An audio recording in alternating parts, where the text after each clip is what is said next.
अब कपिल शर्मा जो हंगामा कर रहे हैं इसमें कोई छुपाने वाली बात नहीं है। मैं तो समझता हूँ कि जब अभी उन्होंने प्राइवेट जेट लिया है पीजे, मैंने कहा कॉमेडियन ही पीजे ले सकता है, प्राइवेट जेट लिया और जब लेने जा रहे थे तो पत्नी ने मना किया, सुनो जी आप प्राइवेट जेट नहीं लेंगे, फ्लाइट नहीं लेंगे आप। क्यों क्यों क्यों मुझे रोक क्यों रही हो, क्या हुआ, क्यों नहीं लूँ मैं, फ्लाइट क्यों नहीं खरीदूँ मैं, क्यों नहीं। मत खरीदिए, मैंने सुना है आप फ्लाइट में झगड़ा करते हैं। सर 2014 में AIB का एक रोज शो आया था, काफ़ी गालियाँ थी उस शो में। मतलब मैं ये जानना चाहता हूँ क्या इसके बिना कॉमेडी नहीं हो सकती? ये कॉमेडी बहुत मुश्किल काम, हर टॉम डिक एंड हैरी का काम नहीं है ये। You have been a winner of Great Indian Laughter Challenge.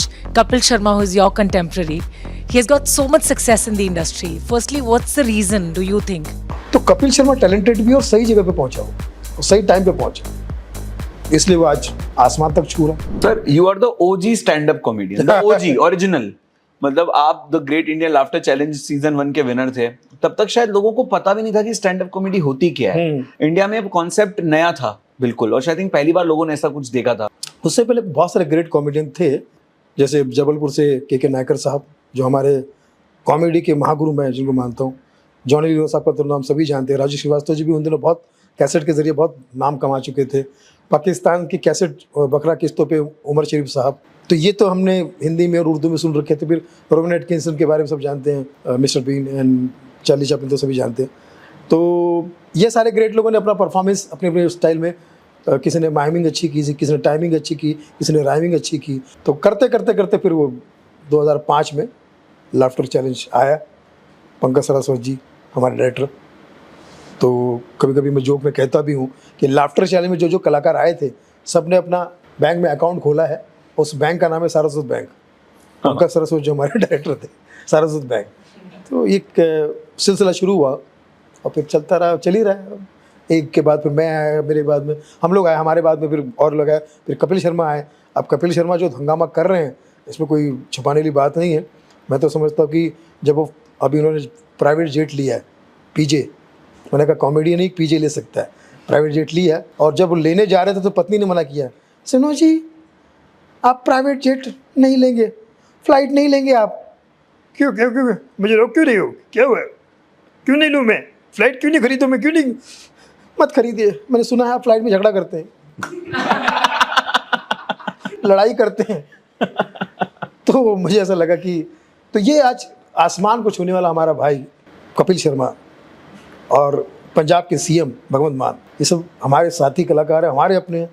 इतने बड़े मुकाम पर है, आसमान छू रहा है, कोई फ्लाइट खरीद रहा है, कोई फ्लाइटों में सफ़र कर रहा है, कोई ये कर रहा है। बड़ा प्राउड फील होता है और ऐसा लगता है कि यार ये सिलसिला चलता रहे, आने वाले कलाकार और भी अच्छा काम करें। हेलो सर 2014 में AIB का एक रोज शो आया था, काफ़ी गालियाँ थी उस शो में, सेक्सुअली एक्सप्लिसिट कंटेंट था। मतलब मैं ये जानना चाहता हूँ क्या इसके बिना कॉमेडी नहीं हो सकती? हो सकती है, बिल्कुल हो सकती है। जैसे मैंने कहा ना कि सभी लोगों का नाम लिया मैंने लेजेंड्स में। जॉनी लीवर जी का कोई आप उठा के देख लीजिए, 40 साल से वो अपनी फिल्मों में नंबर 1 है। ये कॉमेडी बहुत मुश्किल काम है, हर टॉम डिक एंड हैरी का काम नहीं है ये। तो फिर क्या करते हैं, जब ऐसे लोगों को बनना होता है तो फिर गाली दे के, उल्टी सीधी हरकत करके, किसी के लिए कुछ बोल के, किसी का कुछ करके, मतलब मैं इनको कॉमेडी नहीं, इनको मैं समाज के आतंकवादी मानता हूँ।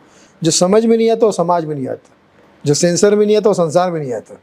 सेंसर होना चाहिए, सेल्फ सेंसर होना चाहिए, आप जिम्मेदार हो।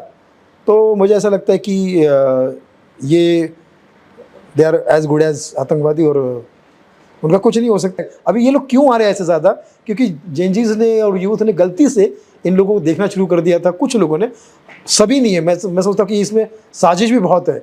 इसमें व्यूज़ भी खरीदे गए हैं, फिर ये भी किए, फिर कुछ पॉडकास्ट आते हैं जो सिर्फ व्यूज़ के लिए इनको बुलाते हैं कि ये आ जाए तो कुछ लोग जुड़ जाएंगे। तो ऐसा करते करते इनको थोड़ा बहुत ठीक सेलिब्रिटी बनाया गया और यूथ पथभ्रष्ट हो चुका है इनकी वजह से। इन सब से दूर रहिए, ये गुड फॉर नथिंग है ये लोग। पर सर आजकल चल यही चीज़ें रही हैं, मतलब रोज शोज़ काफ़ी ट्रेंड में हैं।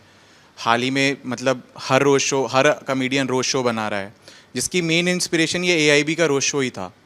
भाई इसमें यूथ का भी कसूर नहीं, बॉलीवुड वाले भी उसमें आए थे, जैसे करण जौहर आया था, ये दीपिका पादुकोण आई थी, फला आए थे। अब इन लोगों को कोई बोलेंगे अच्छी चीज़ों को प्रमोट करो, किसी पूजा पाठ को प्रमोट करो या किसी चीज़ को प्रमोट करो, किसी अच्छी बात, वहाँ नहीं पहुँचेंगे लोग, वहाँ गाली खाने पहुँच गए थे। तो वो अपनी उनकी औकात भी वो ऐसा दिखाते हैं ना कि ये इनकी औकात, हम कितना इनका रिस्पेक्ट, हम चाहते हैं रिस्पेक्ट करें, लेकिन ये इनकी हरकतें बोलती कि गलत कर रहे हो आप, हमें रिस्पेक्ट मत करो, हमें गालियाँ दो, जैसे ये दे रहे हैं। अब कहीं कहीं ये लोग अगर मिल गए मुझे, रणवीर सिंह और फला ये अर्जुन कपूर वगैरह, तो मैं इनको इनसे गाली देकर बात करूँगा, क्योंकि इनको तो गाली दे सुनना स्क्रीन पे अच्छा लगता है, तो इसका मतलब कि उनकी पसंद है ये। तो कहीं ऐसा ना हो जाए कि यूथ जिनको ये पथभ्रष्ट कर रहे वही लोग इनको पकड़ के, पहले से मेरे को याद है हमारे मोहल्ले में एक शराबी आता था, बहुत गाली गलौज करता था, तो लोग पहले हंसते थे और बाद में उसको मार के भगाते थे। तो शराबी बोलता था, पहले हंसे और अभी मार के भगा रहे हो, मेरा श्राप है, एक टाइम ऐसा आएगा कि मेरी औलादें इसी तरह का कंटेंट, गाली गलौज वाला कंटेंट स्टेज पे करेगी और तुम लोगों की औलादें टिकट खरीद के उनको देखने जाएगी। इतना सच हुआ कि अब उस शराबी को मैंने ढूंढ के फ़ोन किया, मैंने कहा तेरी बात तो सच निकली यार, कहाँ है तो तुझे मिलना चाहता हूँ। बहुत बिजी हूँ, बहुत बिजी हूँ, बहुत बिजी हूँ, 5-6 वेब सीरीज लिख रहा हूँ। तो यार तेरे 5-6 वेब सीरीज में किसी एक का 2-4 डायलॉग सुना दे, तो उसने मुझे 5 गालियाँ दी। बोला गालियाँ क्यों दे रहा है, यही तो उसके मेन डायलॉग है। जैसे वरुण गौर है, वरुण गौर बोलता कि मैंने गैंग्स ऑफ वासेपुर लिखी, तो मैंने कहा पक्का लिखी हुई, जिसमें जो गालियाँ हैं ना वो तू नहीं लिखी हुई। They are good for nothing, बकवासें करते हैं ये लोग, व्यूज़ खरीद लेते हैं, प्लेटफॉर्म खरीद लेते हैं। आजकल तो बॉलीवुड किसी का भरोसा रहा ही नहीं, कहानी किसी से खरीद लेंगे, रिमिक्स किसी फिल्म का राइट्स खरीद लेंगे, फिर एक्टर खरीद लेंगे, क्रू खरीद लेंगे, फिर जैसे फिल्म बन जाएगी सेंसर खरीद लेंगे, फिर बाद में हॉल चेन खरीद लेंगे, फिर क्रिटिक्स को खरीद लेंगे, मीडिया को खरीद लेंगे, और तो और ऑडियंस को भी खरीद लेते हैं आजकल कॉर्पोरेट बुकिंग के नाम पे। तो ऐसा हो गया, सब खरीदी बिक्री चल रही है। Hi, sir. My question is like, you have been a winner of Great Indian Laughter Challenge. Kapil Sharma, who is your contemporary, he has got so much success in the industry. Firstly, what's the reason, do you think? कि क्या reason है उनकी इतनी success का? अक्षय कुमार ने ये बात कही थी, बहुत अच्छी बात कही थी कि मेरे से ज़्यादा टैलेंटेड लोग दुनिया में घूम रहे हैं, लेकिन मैं सही टाइम पे पहुंचा, सही जगह पहुंचा, इसलिए फिर मैं ही आगे पहुंचा, बाकी कोई नहीं कहीं पहुंचा। तो कपिल शर्मा टैलेंटेड भी और सही जगह पे पहुंचा, वो और सही टाइम पे पहुंचा, इसलिए वो आज आसमान तक छू रहा। तो और मुझे उसको एज कलाकार देख के बड़ी खुशी होती है कि यार हमारा बंदा इस मुकाम पर है कि पूरा बॉलीवुड जब फिल्म रिलीज कर रहा था तो उसके मंदिर में माथा टेकने आता है।